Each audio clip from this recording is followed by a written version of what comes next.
ये भी एक बहुत बड़ा कारण है। आप जानते हैं, एक कहावत हमारे देश में प्रचलित है कि जैसा खाओ अन्न वैसा हो मन। कृषि हमारे देश की इस प्रकार रही कि अगर आप सब देखें तो भारत के लिए कहा गया कि भारत एक ऋषि और कृषि प्रधान देश रहा है। भारत एक कृषि प्रधान देश रहा है। उसका कारण क्या था कि आज भी भारत की जो अर्थव्यवस्था है वो 60% कृषि आधारित है। कोई व्यक्ति डीएम बन जाता है, एसडीएम बन जाता है, पुलिस बन जाता है, तो वो पुलिस नहीं हो जाता। वास्तविकता यह है कि वो भी एक कृषक ही है, वो भी एक किसान ही है, क्योंकि भारत है ही कृषि प्रधान देश। हम सब अक्सर समाचार पढ़ते हैं, न्यूज पढ़ते हैं, टेलीविजन पर देखते हैं कुछ किसानों ने आत्महत्या कर ली, कुछ किसानों ने आत्महत्या करके अपनी जान दे दी। पंजाब के इलाके में अगर आप देखें तो अक्सर आपको सुनने में आ जाता है कि कुछ किसानों ने कीटनाशक पी लिया और अपने जीवन का अंत कर दिया। महाराष्ट्र के इलाके में अगर आप न्यूज देखें, विदर्भ का जो एरिया है जिसमें वर्धा आता है, नागपुर आता है, अमरावती आता है, अकोला आता है, ये सब जिलों के नाम है महाराष्ट्र के। वहां पर बहुत सारे किसान हैं और ऐसे ऐसे किसान हैं जिनके पास 20-20 एकड़ की जमीनें हैं, 5-5 एकड़ 10-10 एकड़ की जमीनें हैं। ऐसे काश्तकार और किसान भी हैं। उनके लिए भी परिस्थितियां ऐसी ही हैं कि सुनने में आता है कि कभी कुछ किसानों ने फांसी लगाकर संपूर्ण परिवार के साथ आत्महत्या कर लिया। फिर इसी प्रकार सूचनाएं और न्यूज हम लोगों को मिलती रहती हैं कि कुछ किसानों ने अपने घर से कर्ज से तंग आकर अपने परिवार को साथ में लिया और गांव के किसी कुएं में जाकर कूद ली, छलांग लगा लिया और अगली सुबह पता चलता है कि एक परिवार मर गया। ये किसान की आत्महत्या यहाँ तक पहुंची है कि भारत सरकार की एक संस्था है जिसको नेशनल क्राइम ब्यूरो कहते हैं। वो नेशनल क्राइम ब्यूरो की रिपोर्ट आई है पिछले साल की, जिसमें ये बताया गया है कि एक साल में 36,000 किसान आत्महत्या कर लेते हैं। भारत की बात बता रहा हूं। एक साल में 36,000 किसान जो आत्महत्या करते हैं, इनकी संख्या प्रत्यक्ष है, मतलब कि इनका आंकड़ा वही खाता सरकार के पास नोट होता है, लिखा होता है। अगर अप्रत्यक्ष रूप और परोक्ष रूप से बात करें, जो किसान आत्महत्या कर लेता है जिसका खबर मीडिया और न्यूज सरकारों के पास जाती भी नहीं है, तो उनकी जनसंख्या करीब 1 लाख से ज्यादा है। 1 लाख से ज्यादा किसान हमारी आपके तरीके से, जैसे आप हैं, जैसे हम हैं, वो किसान आत्महत्या कर लेते हैं कीटनाशक पी के, जहर पी के, फांसी लगाकर, गमकसीन पी के, या चूहे मारने वाली दवाई पी के, या तो कुएं में कूदकर। ये परिस्थिति किसानों की बनी हुई है। जब किसान आत्महत्या करता है तो एक खेल खेला जाता है, वो भी मैं आपको बता दूं तो आगे का विषय आपको समझने में ज्यादा आनंद आएगा। जब कोई किसान मरता है तो आप सब देखते होंगे कि नेताओं का पूरा चोला चला आता है तीसरे चौथे दिन, इस बात के लिए कि हमें किसानों से बड़ी हमदर्दी है। और नेताओं की करीब 10 से 12 गाड़ियां, 15 गाड़ियां, जिस स्तर के नेता हुए, विधायक हुए तो 10 गाड़ियां, सांसद हुए तो 12-15 गाड़ियां, इसी प्रकार राज्य मंत्री हुए तो 20-22 गाड़ियां, मुख्यमंत्री आए तो करीब 50 गाड़ियां, प्रोटोकॉल अलग से, पुलिस की प्रशासन व्यवस्था अलग से।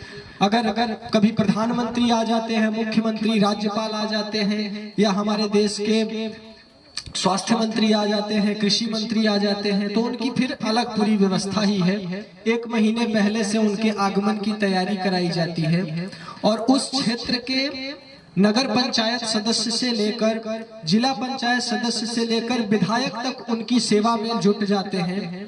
जैसे लगता है कि साक्षात भगवान हमारे यहाँ पर पधारने वाले हैं।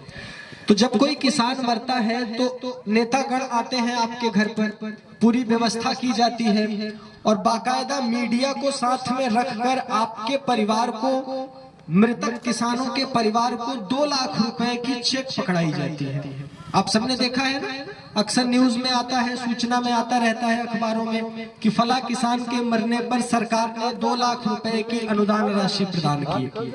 तो वो जो राशि चेक में आपको पकड़ाई जाती है तो बाकायदा उसकी फोटोग्राफी करी जाती है और वो फोटोग्राफी करके अगले दिन न्यूज़पेपर में आता है कि फला गांव में किसान ने अपनी आत्महत्या करी, तो फला नेता ने आकर उस किसान के परिवार का सहयोग किया और 2 लाख रुपए का चेक प्रदान किया।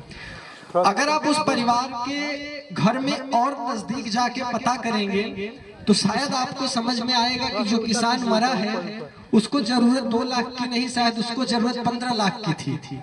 लेकिन उसके मरने के बाद 2 लाख रुपए दिखा दिए गए और ये बता दिया गया कि उस किसान को हमने अनुदान राशि दी।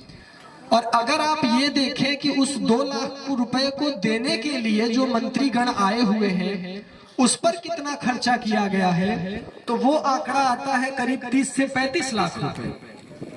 अगर मंत्री जी हेलीकॉप्टर से उतरते हैं तो मंत्री जी के हेलीकॉप्टर का खर्चा तो बहुत ज्यादा हो जाता है, वो तो फिर करोड़ों में चला जाता है। फिर अगर हेलीकॉप्टर से आना हुआ तो, अगर गाड़ियों से आना हुआ तो जितने उनके साथ आप देखते हैं कमांडोज आते हैं, जितने पुलिस वाले आते हैं, जो उनके प्रोटोकॉल में लगे डीएम, एसडीएम, नायब तहसीलदार, तहसीलदार, रजिस्ट्रार, सब रजिस्ट्रार, बीडीओ, सीडीओ, ये सब अधिकारी जो उनकी सेवा में लगते हैं उनका खर्चा, फिर उनके आने पर गाड़ियों में जो पेट्रोल पड़ता है उसका खर्चा, फिर उस ड्राइवर को जो गाड़ी चला के आता है उसकी तनख्वाह, सैलरी, फिर उन नेताओं के आने पर जो पांडाल लगता है, जो व्यवस्था की जाती है उसका खर्चा, ये सब अगर आप जोड़ें तो 2 लाख रुपए की अनुदान राशि किसी मृतक किसान को देने में सरकार का 30 से 35 लाख रुपया खर्चा हो जाता है।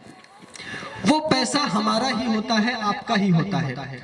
हम आप खून पसीने की कमाई से जो टैक्स अदा करते हैं, जो टैक्स देते हैं, इनकम टैक्स के नाम पे, रोड टैक्स के नाम पे, टोल टैक्स के नाम पे, उत्पादन के टैक्स के नाम पे, बिक्री टैक्स के नाम पे, ये टैक्सों से जो बचत आती है वही खर्चा सरकार अपने ऐशो आराम में, अपने मजे में उड़ाती है, ये दिखाने के लिए कि हमने किसानों का हित किया। तो वास्तव रूप से किसानों का हित सरकार तो नहीं कर सकती, और अगर कर सकती होती तो किसानों को सड़क पर नहीं उतरना पड़ता, किसानों को 36,000 किसानों को जहर पी के आत्महत्या नहीं करनी पड़ती।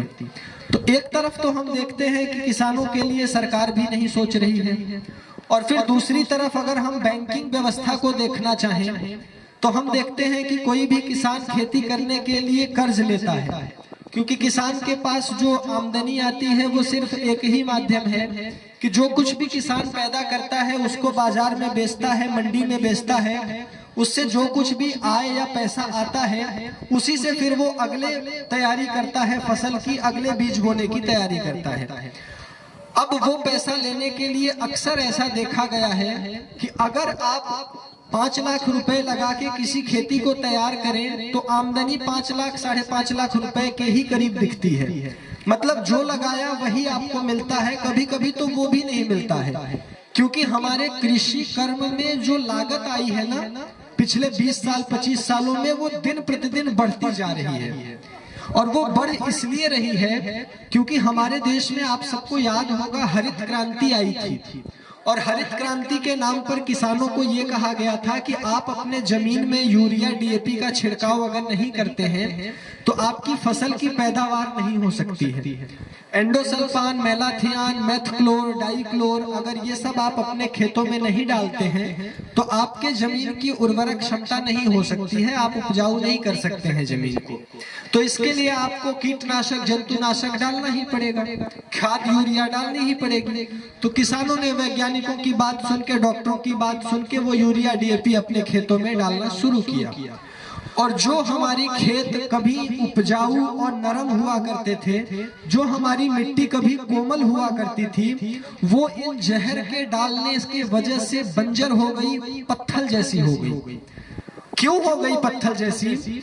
उसके पीछे का विज्ञान क्या है कि आप सब खेतों में जो यूरिया डालते हैं ना, जो यूरिया आप खरीद के खेतों में लाकर डालते हैं, इसको बनाने के लिए एक केमिकल की जरूरत पड़ती है जिसको नेफ्था कहते हैं, NEPHTA। नेफ्था नाम का जो ये केमिकल होता है, इस केमिकल से बनाई जाती है यूरिया और DAP, और इसी केमिकल से बनाए जाते हैं जैविक हथियार। जो विदेशी कंपनियां हथियार बनाती हैं, बम बनाती हैं, गोला बारूद बनाती हैं, इन गोला बारूद को बनाने में भी जो रॉ मटेरियल लगता है ना, जो कच्चा माल लगता है, वो यही कच्चा माल होता है जिसको बनाने में यूरिया DAP में जो लगता है। तो आप जानते हैं विदेशी कंपनियां हथियार भी बनाती हैं, बेचती हैं। राफेल, F-16 परमाणु बम आप सबके देश में खरीदे भी जाते हैं, हमारे देश में खरीदा भी जाता है। तो उसके बाद जो ये बच जाता है केमिकल, इससे इन कंपनियों ने यूरिया DAP बनाना शुरू किया, खाद बनाना शुरू किया। और जो टेक्नोलॉजी उनके देश में 20 साल पहले उनके सरकारों ने बंद कर रखा था, उनके सरकारों ने बैन कर रखा था, अपने देश की मिट्टी में उन्होंने डालने से मना कर रखा था, उस सामान को विदेशी कंपनियां बेचने के लिए भारत में आई और भारत के किसानों को बरगलाना शुरू किया, फुसलाना शुरू किया, ये कह के कि अगर अच्छी पैदावार चाहिए तो यूरिया DAP आपको डालना ही पड़ेगा। और किसानों ने उनकी बात मानकर यूरिया डालना शुरू किया। 1960 और 70 के दशक से धीरे धीरे परिणाम ये हुआ कि जिस मिट्टी में कभी बहुत अच्छी उर्वरकता होती थी, कभी बहुत अच्छी उर्वरक क्षमता होती थी, मिट्टी में बहुत अच्छे गुण हुआ करते थे, वो सब खत्म हो गए धीरे धीरे। और आज मैं आपको आंकड़े की बात बताऊं तो हजारों लाखों एकड़ जमीन बंजर हो चुके हैं, जिनमें आज कोई खेती नहीं होती है। वो जमीन में आप कुछ भी डाल दीजिए नहीं हो सकता, क्योंकि उसमें इतना यूरिया DAP पड़ चुका है कि वो जमीन पत्थर से कठोर हो गई है। क्योंकि ये जो केमिकल है ना नेफ्था, ये बहुत गर्म होता है, बहुत गर्म होता है, आपकी मिट्टी को चटका देता है। ऊपर से भारत गर्म देश है, यहाँ पर गर्मियों में तापमान भी 42-43 डिग्री के करीब में हो जाता है। उसी बीच में आप यूरिया DAP डाल देते हैं, और ये डालते डालते साथ में आप कीटनाशक एंडोसल्फान मेलाथियान भी डाल देते हैं, डाइक्लोर भी डाल देते हैं। तो ये सबसे हमारी मिट्टी की जो उर्वरक क्षमता थी वो खत्म होती गई, और हमारे लागत मूल्य जो था ना वो बढ़ता चला गया। क्योंकि उर्वरक क्षमता कम हुई तो आपको यूरिया DAP का छिड़काव बढ़ाना पड़ा। याद करिए, आज से 10 साल पहले जितना यूरिया DAP डालना पड़ता था, आज उससे ज्यादा डालना पड़ता है, लेकिन उत्पादन हमें उतनी नहीं मिल रही है। अगर मैं गलत कह रहा हूं तो आप मुझे टोकिए, बताइए कि हाँ मैं यहाँ पर गलत हूं। और इसका अगर जीता जागता स्वरूप आपको देखना हो तो आप हरियाणा, पंजाब, महाराष्ट्र के किसानों के पास चले जाइए, उनसे पूछिए कि जिन किसानों ने कपास की खेती की थी, आपके यहाँ तो नहीं होती, महाराष्ट्र में कपास होती है बहुत अधिक मात्रा में, वो कपास की खेती करने के लिए किसानों ने उनकी उर्वरकता ज्यादा पाने के लिए खूब अधिक मात्रा में यूरिया DAP और जंतुनाशक डाले, और उसकी वजह से उनकी हजारों एकड़ जमीनें बंजर हो गई। और आज वो सर पीट के अपने हाथों को सर पर पीटते हैं और रोते हैं इस बात के लिए कि हमारी उपजाऊ क्षमता खेतों की खत्म हो गई है, हमारी मिट्टी किसी काम की नहीं बची। और उस पे एक ही फिर काम बचता है कि या तो पैसे हैं आपके पास तो उस पे घर बनवा लीजिए, या तो आप उसको ऐसे ही छोड़ दीजिए। जबकि होना ये चाहिए कि खेत हमने नहीं बनाया, मिट्टी हमने नहीं बनाई, ना आपने बनाई ना हमने बनाया, हमारे पूर्वजों ने हमें दिया। हमारे दादा परदादा ने जिस खेती को किया, उसको करने के बाद उन्होंने वैसा ही हमें सौंपा, और हम सबका कोई दायित्व ये बनता है कि हम सब उस मिट्टी को बचा के रखें, उस जमीन को बचा के रखें। लेकिन हम सब ने ये बहुत बड़ा दुष्कर्म किया है अपने जीवन में, अपने समाज में, जो ये वैज्ञानिकों के कहने पर यूरिया DAP को डालना शुरू किया, जिससे हमारे शरीर की क्षमता तो कम हुई ही हुई, हमारे खेतों की भी क्षमता कम हुई। और इसको करने के लिए जब हमारी लागत बढ़ती गई तो किसानों को कर्ज देने के बहुत सारे वायदे बैंकों और सरकारों ने करना शुरू किया। इस देश में अगर कभी भी सरकार या विदेशी कंपनियों को लाभ हुआ है तो वो किसानों को ही बरगला के हुआ है।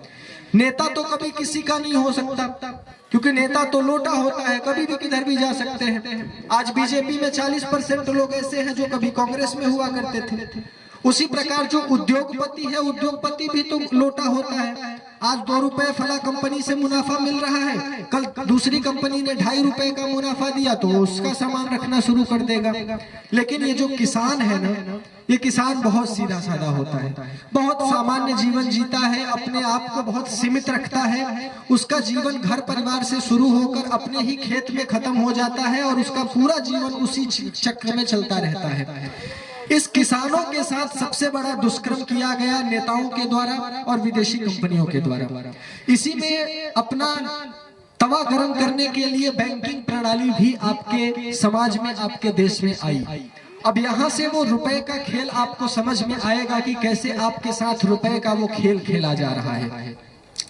आप सबको सुन के हैरानी होगी कि बैंक आपको कर्ज देने के लिए आता है ना, आपको कहता है कि इतने % पे कर्ज ले लो, 6% के ब्याज पे कर्ज ले लो, 5% के ब्याज पे कर्ज ले लो। कभी कभी सरकार खुश होती है तो 1-2 लाख रुपया आपका माफ भी कर देती है। इसके पीछे का दुष्कर्म क्या है कि वो जो पैसा हमें कर्ज के लिए दिया जाता है, वो पैसा सरकार का नहीं होता है, वो पैसा हमारा ही और आपका होता है। 100-200 लोगों ने मिलके जो बैंक में जमा किया होता है, उसी में से कुछ पैसा आपको निकाल के दिया जाता है। आपको सुन के ये आश्चर्य होगा कि आपको लगता होगा ये जो पैसे हम लिखते हैं ना, जिसपे गांधी जी की नोट छपी होती है, 10 रुपए, 20 रुपए, 50 रुपए, 100 रुपए, आपको लगता होगा ये सरकार छापती होगी। आपको लगता होगा ये सरकार के कंट्रोल में है, सरकार के कब्जे में है ये रुपया। आपको शायद नहीं मालूम कि ये जो रुपया है ना, ये सरकार के कंट्रोल में नहीं है। आपको सुन के ये शायद आश्चर्य हो रहा हो कि अगर ये रुपया सरकार के कंट्रोल में नहीं है तो किसके कंट्रोल में है? ये रुपया दुनिया में 700 करोड़ की आबादी है और 700 करोड़ की आबादी में कुछ 15 और 20 लोग ऐसे हैं जिनके पास दुनिया का 90% रुपया है और उस पर उनका कंट्रोल है, जिन्होंने आपके देश में बैंकिंग व्यवस्था को जन्म दिया है। बैंक जो आए हैं आपके देश में, बैंक अगर आप देखें तो आज से 200-250 साल पहले बैंक नहीं हुआ करते थे। आप अपने पैसे को आभूषण बना के रखते थे, अपने घरों में रखते थे, या किसी को कर्ज दे के रखते थे, या साहूकार के पास रखते थे। यही करते थे ना, अपने पैसे को साहूकार को दिया, साहूकार ने आपको क्या किया, एक रसीद दी। रसीद देता था ना कि वो रसीद आपके रुपए की कीमत को तय करता है। उदाहरण से समझाता हूं तो आपको ज्यादा सरल समझ में आएगा। आपने कभी 1 रुपए का नोट देखा है? 1 रुपए के नोट पर अगर आप देखें तो उस पे भारत सरकार लिखा होता है। और 1 रुपए का नोट अगर आप हटा दें और 5, 10, 20, 50 और 100, 500, 2000 ये सभी नोट अगर आप देखेंगे तो इसमें एक परिवर्तन होता है और उस पर लिखा होता है रिजर्व बैंक ऑफ इंडिया। देखा है ना, रिजर्व बैंक ऑफ इंडिया, भारतीय रिजर्व बैंक लिखा होता है। तो ऐसा क्या है कि 1 रुपए पे भारत सरकार लिखा होता है और बाकी नोटों पर रिजर्व बैंक ऑफ इंडिया लिखा होता है? इसके पीछे की एक सच्चाई है और वो सच्चाई ये है कि जो 1 रुपए का नोट है केवल वही भारत सरकार छापती है, इसलिए वो भारत सरकार लिखती है। बाकी नोटों को भारत सरकार नहीं छापती। विश्व व्यवस्था को बनाने वाले कुछ 15-20 पूंजीपति छापते हैं, जिन्होंने बैंकिंग व्यवस्था को जन्म दिया। बैंकिंग व्यवस्था को जन्म देने की नौबत कहां से आई, उस नौबत को हम थोड़ा सा समझते हैं। आज से 400 साल पहले, 500 साल पहले जब बैंक नहीं हुआ करते थे तो बहुत सारे साहूकार हुआ करते थे, बहुत सारे सुनार हुआ करते थे, जिनके यहाँ पर हम अपने पैसों को रखा करते थे और वो सुनार कुछ % आपको देता था वो पैसे रखने के अवज में, और आपको एक नोट दिया करता था, कागज का नोट बना के, कि मैं धारक को फला रुपए देने का अदा करता हूँ। उदाहरण से समझाता हूँ। 100 रुपए मान लीजिए आप साहूकार हैं, मैंने आपको 100 रुपए दिया, आपने मुझे 100 रुपए का एक पर्चा बना के दिया कि मैं अनुज पांडे को 100 रुपए अदा करने का वचन देता हूँ। जब अनुज पांडे चाहे मुझसे आकर अपना 100 रुपया ले सकते हैं, और उसके लिए मैंने अपनी साइन करके, अपना मोहर मान के, हस्ताक्षर करके आपको वो रसीद पकड़ा दी। अब वो रसीद आप ले लिए अपने जेब में, आपने अपना नोट या अपना सोना या अपने स्वर्ण मुद्राएं जो 400 साल पहले हुआ करती थी उसको आपने साहूकार के पास गिरवी रखा, जमा कर दिया। आपको ये मालूम है कि वो पैसा आपको जब चाहेंगे आप मिल जाएगा। अब आप ये देखिए कि वो रसीद धीरे धीरे प्रचलन में आना शुरू हुई, क्योंकि एक अनुज पांडे ने तो जमा नहीं किया, मैंने भी जमा किया, इन्होंने भी जमा किया, इन्होंने भी जमा किया। तो धीरे धीरे हुआ क्या कि वो जो स्वर्ण मुद्राएं हुआ करती थी उनके जगह पर लोगों ने उस स्वर्ण मुद्रा की कीमत उस रसीद से लगाना शुरू कर दिया। मतलब कि आप 10 रुपए दे के साबुन खरीदते हैं तो उस साबुन की कीमत 10 रुपए हो जाती है ना। उसी प्रकार उस रसीद की कीमत रुपए में आकलन होने लगी। 50 रुपए, 100 रुपए या 100 सिक्के, 50 सिक्के जो भी आप देते थे, और लोगों ने धीरे धीरे ये समझना शुरू कर दिया, ये मानसिकता बन गई कि वो रसीद ही पैसा है। जो रसीद साहूकार ने काट के आपको दिया है वो रसीद ही आपका पैसा है। तो मैंने क्या किया कि साहूकार से अपना स्वर्ण मुद्रा लेने से ज्यादा बेहतर समझा कि 100 स्वर्ण मुद्राओं की जो मेरे पास रसीद है वो मैंने इनको दे दिया और कह दिया कि आज से इस रसीद पर आपका अधिकार है, आप इसको ले लीजिए। बैंकिंग व्यवस्था को चलाने वाले कुछ लोग जिनका नाम मैं लेना चाहता हूँ, रॉथचाइल्ड, रॉकफेलर, डी मॉर्गन, ऐसे कुछ परिवार हुए 16वीं 17वीं शताब्दी में जिन्होंने इस पूरी व्यवस्था को समझा और समझने के बाद ये निर्णय किया कि अगर हम लोग कोई ऐसी मुद्रा प्रणाली बनाएं, कोई ऐसा रसीद बनाएं जिसको हम पूरे देश में, पूरे विश्व में संचालित कर सकें, पूरे विश्व में चला सकें, तो हमारा काम इसमें हो जाएगा। और वहां से बैंकिंग प्रणाली, बैंकिंग व्यवस्था का जन्म हुआ। और बैंकिंग व्यवस्था के जन्म होने के बाद दुष्चक्र क्या हुआ आपके साथ, वो जरा समझने की कोशिश करिएगा। और वही दुष्चक्र आज किसानों के साथ हो रहा है, जो किसानों की आत्महत्या का सबसे बड़ा कारण बना हुआ है। क्या दुष्चक्र होता है, आप बैंक के पास जाते हैं, बैंक को 100 रुपए जमा करते हैं, बैंक आपके 100 रुपए का 10 रुपए अपने पास गिरवी रखता है। 10 रुपए अपने पास रखने के बाद 90 रुपया आपका किसी दूसरे को ब्याज पर उठा देता है। 10 रुपया आपका उसने अपने पास रख लिया बैंक ने, 90 रुपया किसी दूसरे भाई को उसने ब्याज पर उठा दिया कर्ज पर, और उस पर 6% की ब्याज लगा दिया। अब 10 रुपया हो गया आपका, 90 रुपया उसने ब्याज पर दे दिया बैंक ने, 6% की ब्याज पर एक महीने बाद 5.9, 5 रुपए 90 पैसा वो ब्याज का रकम आ गया। रुपए की कीमत कितनी हो गई, 100 रुपए के नोट की कीमत 105.90 रुपए हो गई। वो जो 5 रुपए 90 पैसा बना एक महीने में, ये हवा में बन गया। हवा में ऐसे ही समय बीता और आपका 6 रुपया बनता चला गया। अब आप कल्पना करिए कि नोट आप तो नहीं बनाते, ऐसा तो है नहीं कि अगर 6 रुपया बढ़ा, आपने किसी से कर्ज लिया और कर्ज का ब्याज आपका 6 रुपया आया, तो वो 6 रुपया कहीं से आप पैदा कर देंगे, वो तो उन्हीं का है ना जिन्होंने पैसे को बनाया हुआ है। मतलब मैं ही पैसे को बना रहा हूँ, मैं ही आपको कर्ज दे रहा हूँ और मैं ही आपके कर्ज पर ब्याज लगा रहा हूँ, तो निश्चित रूप से पैसे की जो मात्रा है वो बढ़ेगी और किसान कभी भी उसकी भरपाई नहीं कर पाएगा, क्योंकि पैसे हैं ही नहीं। अगर आज मैं कहूं पूरे दुनिया में, पूरे विश्व में कितना पैसा है, तो वो पैसा है $80 ट्रिलियन।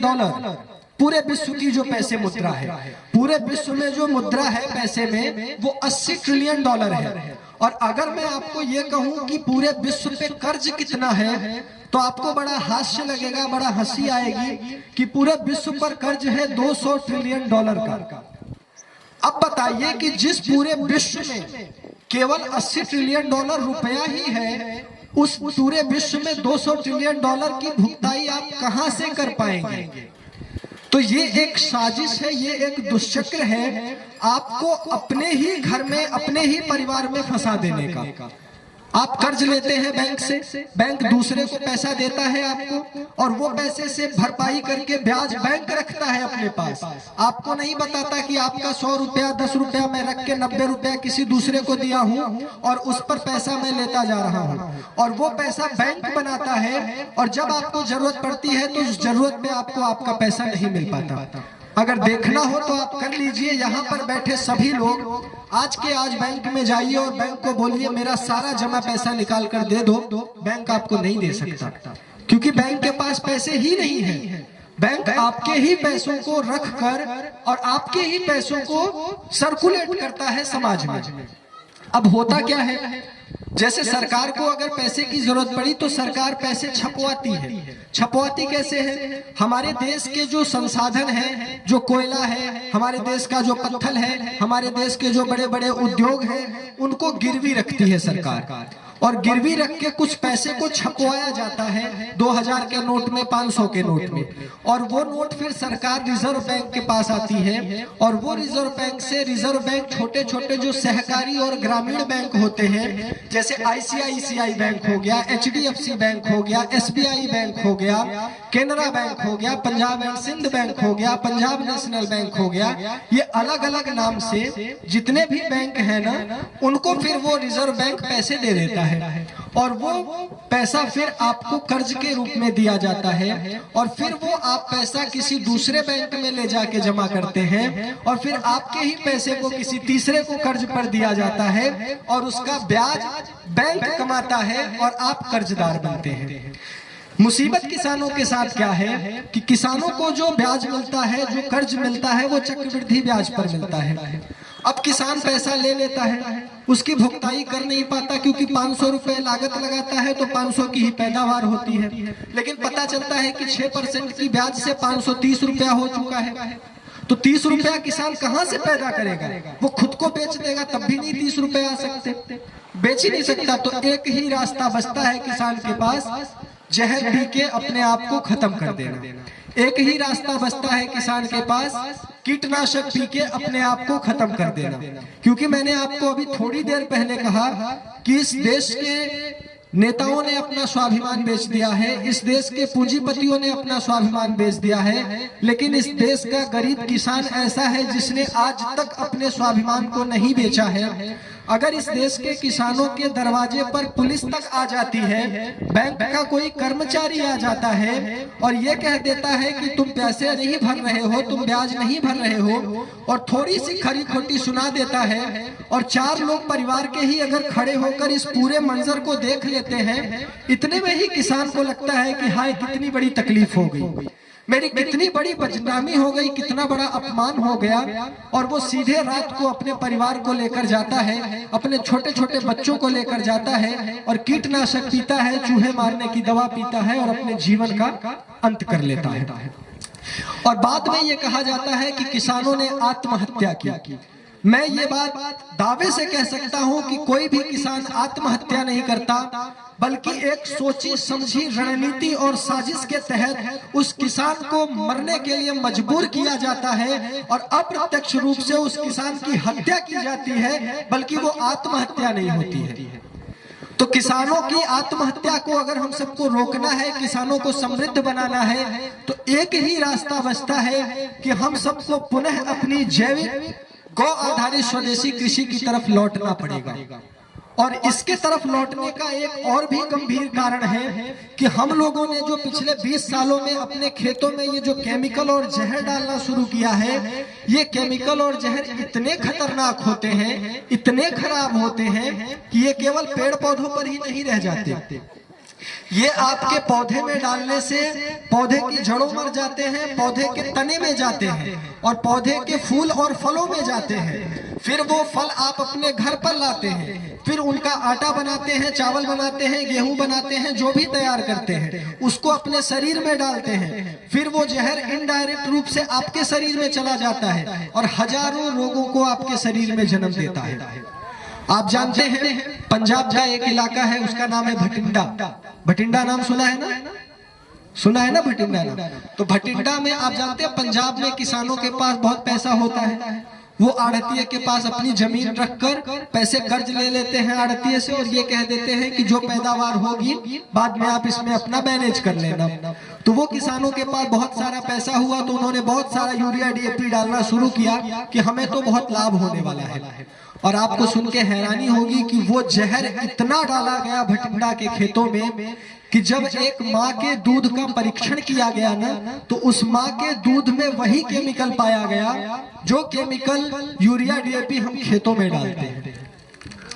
आप कल्पना करिए कि इस देश में माँ शब्द का उच्चारण जो होता है उससे बड़ा कुछ नहीं है, माँ से बड़ा कुछ नहीं है, क्योंकि वही आगे जीवन को जन्म देती है। वो माँ आज पूतना का काम कर रही है। वो माँ अपने स्तनों में जहर डालकर अपने नौनिहाल बच्चे को स्तनपान करा रही है उस जहर का, और हमें मालूम भी नहीं होता कि ये वही जहर है जिसको आज से 4 महीने पहले 6 महीने पहले हमने अपने खेतों में डाला हुआ था। तो ये भी कारण बनता है कि हम अपनी खेती को, हम अपने कृषि को फिर से विषमुक्त बनाएं। तो विषमुक्त बनाने के लिए क्या करना पड़ेगा?